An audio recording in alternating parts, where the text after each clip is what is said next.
Chaque jour, l'affaire connaît de nouveaux rebondissements. Le dernier en date concerne le deuxième passager qui se trouvait à bord du véhicule de l'humoriste vendredi et qui avait pris la fuite. Il a été placé en garde à vue ce mercredi 15 février à 17h50. Il s'est lui-même présenté au service de police, comme annoncé par son avocat, et il serait entendu à l'hôtel de police de Melun, comme le premier suspect. Ce premier suspect avait été interpellé plus tôt dans la journée, annonçait le procureur de Melun. Il s'agit d'un homme de 33 ans, de nationalité marocaine et en situation irrégulière sur le territoire national, a révélé Cécile Olivier, la chef du service police-justice de BFM TV. Ce qui peut expliquer pourquoi il a pris la fuite, a-t-elle ajouté, avant de préciser qu'il risque d'être suivi pour non-assistance à personne en danger, ce qui est passible de 5 ans de prison. Elle a également révélé comment il a été retrouvé par la police, dans l'après-midi qui a précédé l'accident. Vers midi, il était allé acheter des seringues dans une pharmacie.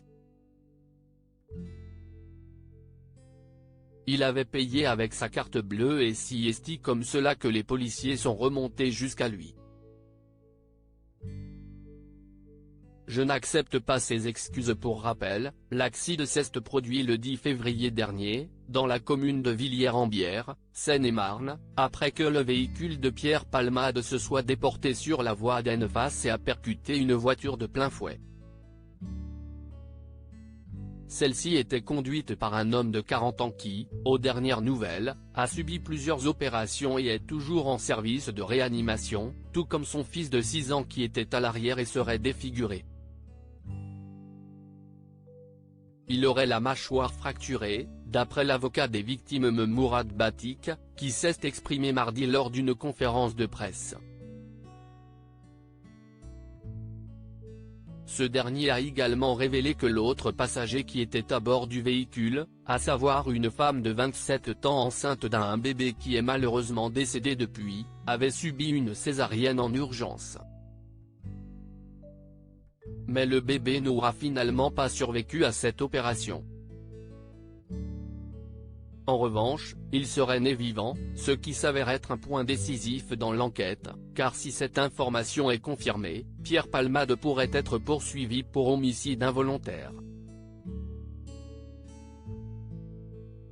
Celui qui était sous l'emprise de cocaïne au moment des faits, encourt jusqu'à 10 ans de prison. Pour le moment, il est en garde à vue, à l'hôpital de Melun, comme l'a révélé BFM TV ce mercredi. En ce qui concerne son état de santé, il souffre de 4 côtes cassées et quelques blessures annexes. Pour rappel, son pronostic vital était engagé le soir de l'accident. Mais il va mieux depuis, et a tenu à s'excuser auprès de la famille concernée par l'accident, comme l'a révélé sa sœur. Je n'accepte pas ces excuses, a déclaré dans la foulée une proche des victimes.